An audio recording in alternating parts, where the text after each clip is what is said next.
할렐루야. 이 성금요일 아침 우리 함께 할렐루야 찬양하시고 그리고 서로에게 샬롬하고 인사하시는 시간 갖기로 합니다. 할렐루야. 샬롬 샬롬 샬롬 샬롬 샬롬. 하나님 사랑합니다. 여러분 주 안에서 사랑합니다. 네, 오늘은 다윗의 시 9장이죠. 승리를 위하여 라는 제목으로 여러분들과 함께 은혜를 나누도록 합니다. 내가 전심으로 여호와께 감사하오며 주의 모든 기사를 전하리이다. 내가 주를 기뻐하고 즐거워하며 지극히 높으신 주의 이름을 찬송하리니 내 원수들이 물러갈 때 주의 앞에서 넘어져 망함이니이다 라고 이렇게 고백합니다. 네, 다윗이 이렇게 고백하죠. 오늘 시는 승리를 거둔 시인이 감사하는 찬양시입니다. 사람들은 모두 승리를 원하는데 승리를 위하여 무엇을 하는지 그것이 각각 다릅니다. 승리를 위하여 주를 기억해야 되겠죠. 다윗은 승리를 거두고 기뻐하며 가장 먼저 주에게 고백합니다. 주에게 고백하죠. 뭐라고 고백해요? 내가 전심으로 야훼께 감사하며 주의 모든 기이한 일들을 전하리이다. 이렇게 고백합니다. 주의 모든 일들을 전하리이다. 승리하였을 때 그는 승리의 모든 공을 누구에게 돌렸어요? 하나님께 돌렸습니다. 모든 공을. 그래서 전심으로 하나님께 감사합니다. 그리고 하나님께서 하셨다고 예배의 자리에 나가 찬양하죠. 이것이 진정한 승리입니다. 내가 잘해서 잘된 거지가 아니라 하나님께서 하셨습니다. 하나님께서 하셨다고 찬양합니다. 이것이 진정한 승리고, 승리에서 승리를 넘어 승리하게 하신 하나님을 경험하고 그분께 찬양하는 자리에 온 것이 진정한 승리자의 모습이죠. 다윗은 그의 적을 대적하여 이겼습니다. 내 원수들이 물러갈 때 주 앞에서 넘어져 망함이니이다.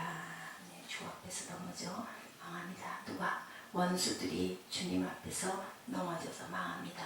그의 대적이 넘어지는 것을 보았죠. 그런데 그런 넘어짐만을 보는 것이 아니라 그들이 주 앞에서 넘어지는 것을 보았어요. 그냥 넘어진 게 아니라 주님 앞에서 넘어진 것까지 보았다라는 겁니다. 하나님의 역사를 본 거죠. 그는 승리만을 위한 것이 아니라 승리를 위하여 하나님께 의지했더니 공의로 세계를 심판하시며 정직으로 만민에게 판결을 내리시리로다. 이렇게 8절에 공의로 세계를 심판하시고 정직으로 만민에게 판결을 내리신다고 고백합니다. 승리를 위하여 공의에 순종하였어요. 정직하게 행했어요.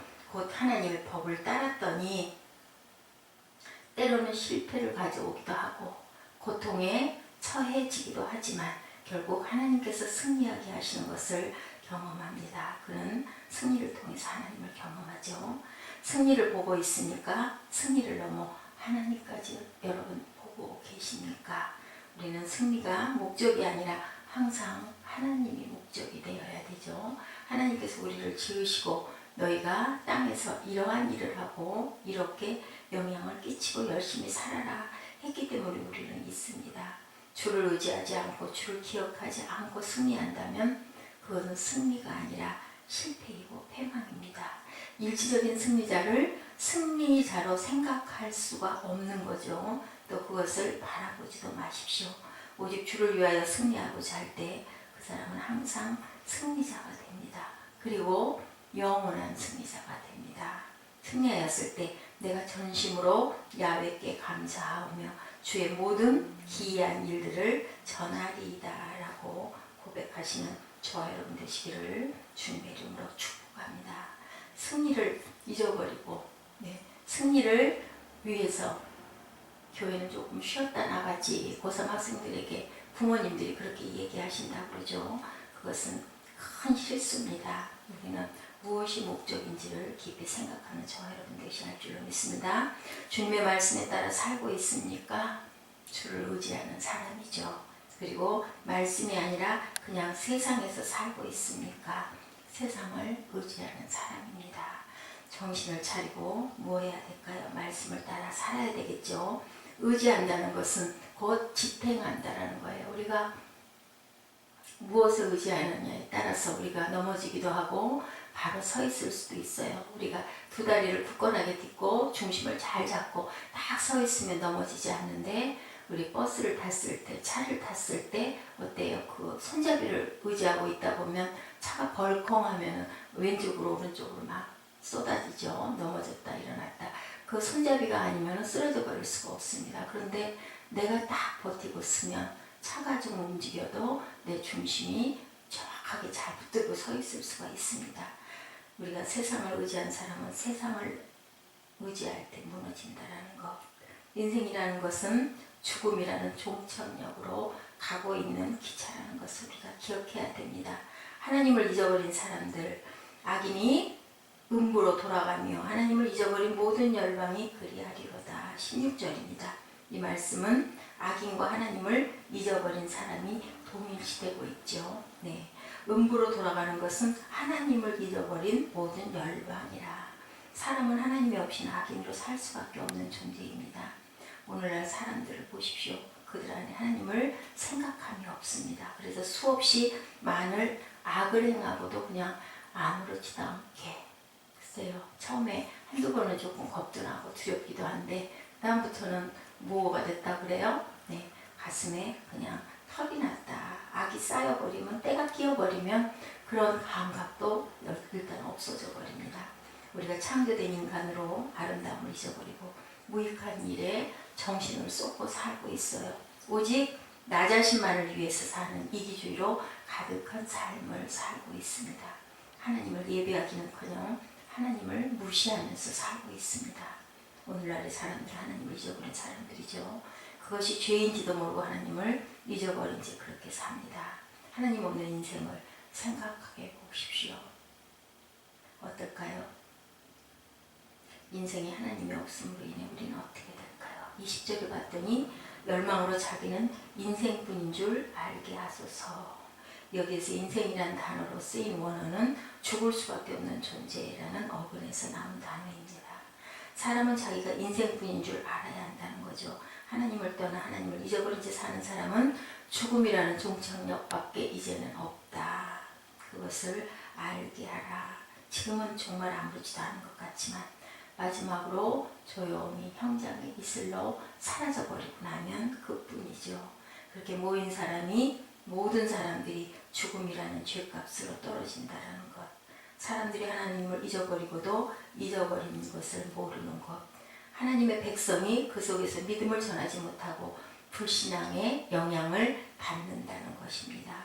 이렇게 우리는 이중보, 이중죄를 지어서는 안 되겠죠.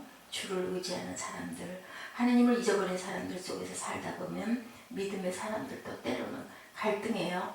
어떤 게 맞는 것인지 잘 모르고 그게 옳은 것 같이 느껴질 때가 있습니다.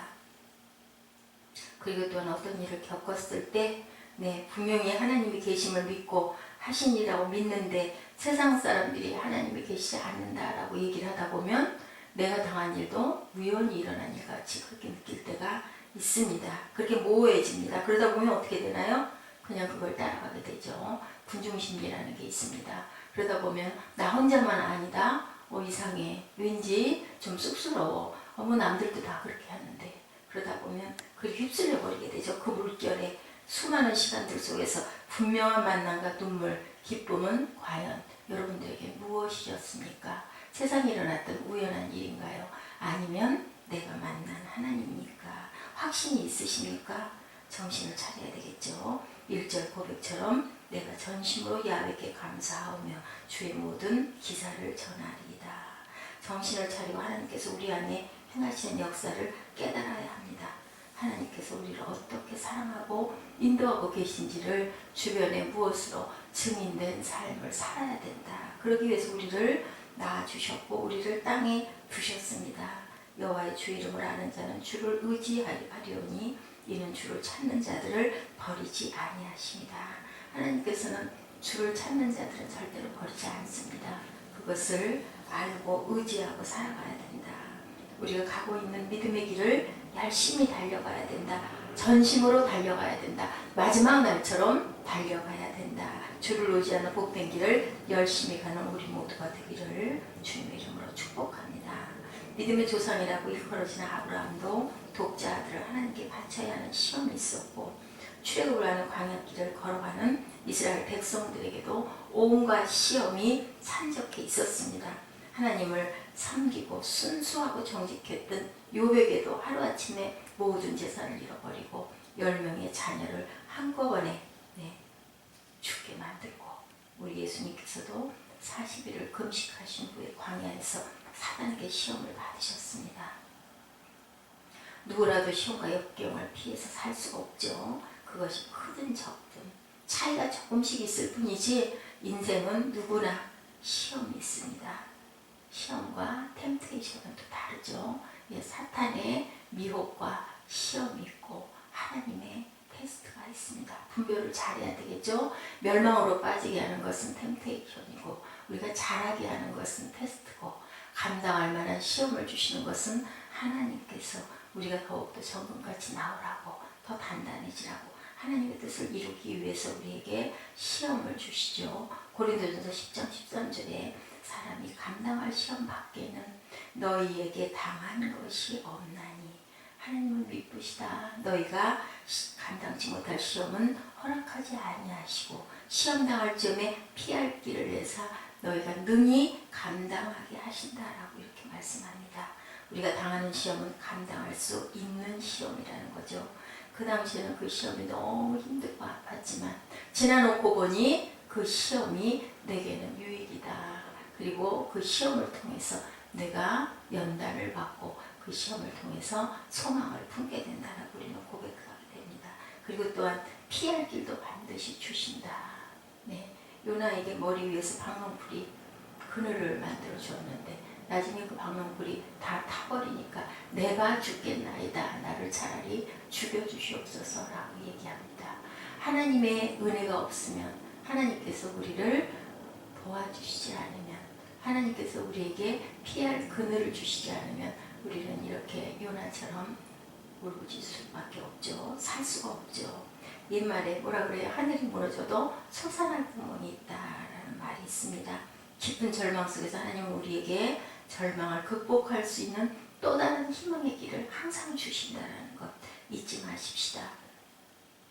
죄인들의 가장 큰 절망은 죽음과 사망, 그리고 거기서 다시 소생함이 없죠. 사망이면 그냥 거기서 끝이다. 인생의 끝입니다. 사람은 한 번은 죽어야 하는 거고, 피할 수 없는 사실 앞에서 인생은 고개를 숙이고 깊은 절망과 허탈에 빠졌는데 주님께서 그죠? 조금 있으면 십자가에 못 박히십니다. 왜요? 우리를 구원하시기 위해서. 그리고 다시 부활하시죠. 그 부활의 영광을 우리가 알기 때문에 사순절 하루하루로 오면서도 우리는 소망을 바라봅니다. 분명히 우리에게 생명을 주시기 위하여 주님께서는 십자가 고통을 통해서 다시 살아나신다는 건 알기 때문입니다. 모를 때는 얼마나 두렵고 겁나고 무서웠을까요? 그 십자가의 고통, 그 고통과 같은 고통이 저와 여러분에게 있으십니까? 그 이후에 부활의 영광이 있다는 것도 믿고 바라보시고 오늘의 고난을 참고 가시기 바랍니다. 남들이 손가락질하고 비난해도 그를 낳아준 부모만큼은 언제나 우리 편이죠. 내가 아무리 잘못을 많이 해도 부모는 나를 떠나지 않습니다. 나를 감싸주고 안아주고 그리고 용서해주고 올바르게 살아가게끔 도와줍니다. 하나님은 우리를 지으신 부모이시죠. 우리를 지으신 하나님께서는 죄로 인해 죽을 수밖에 없는 우리를 그냥 절대로 두시지 않는 거고 희망의 길을 예비해 주십니다. 누구든지 예수를 믿기만 하면 영생을 주신다. 하나님이 세상을 이처럼 사랑하사 독생자를 주셨으니 그를 믿는 자마다 영생을 주시겠다고 약속하셨죠.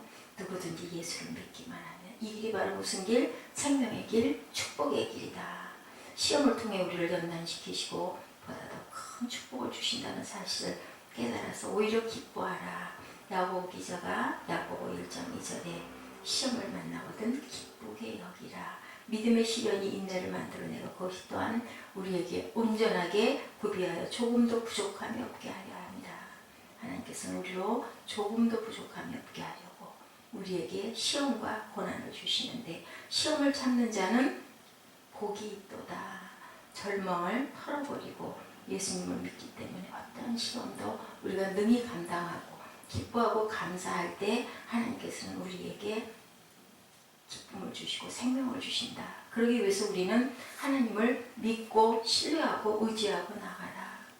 그리고 감사하는 삶을 살아라. 다윗이 그랬죠. 그렇게 고난 속에 있었지만, 그렇게 쫓겨다녔지만 절대로 공의 하나님을 의심하지 않고 하나님께서 하시라고 모든 주권을 하나님께 드리고 포기했습니다. 골리앗을 물리칠 때도 그렇게 했죠. 항상 고난 중에 있었지만 또한 하나님께 전심으로 감사했습니다. 전심을 다해서 온 마음과 정성을 다해서 내가 전심으로 야훼께 감사하오며. 네, 시편 9편 1절에도 그렇게 말씀하고 있죠. 다윗은 자신에게 승리를 안겨주신 야훼 앞에 이렇게 감사했던 거예요. 또한 시편 50편 23절에도 감사로 제사를 드리는 자가 뭐라고 그래요? 나를 영화롭게 하는 자다.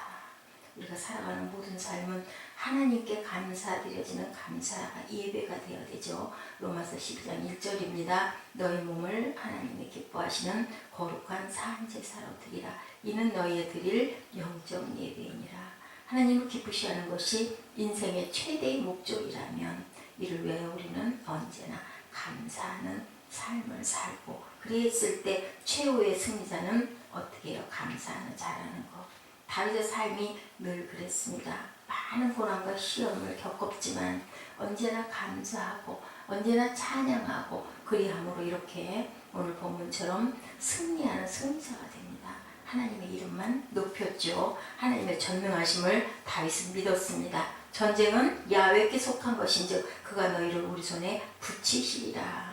반드시 군사가 많다고 승리하는 게 아니죠. 기드온의 300명사 여러분들 아시죠? 숫자가 많다고 승리하는 게 아닙니다. 어땠을 때? 하나님이 나와 함께 하셨을 때 300명 가지고도 십자몇 명을 물리칠 수도 있다는 거죠. 하나님께서 함께 하시면 내가 아무리 약해도, 내가 아무리 작아도 하나님께서 그 모든 것들을 뛰어넘게 해주십니다.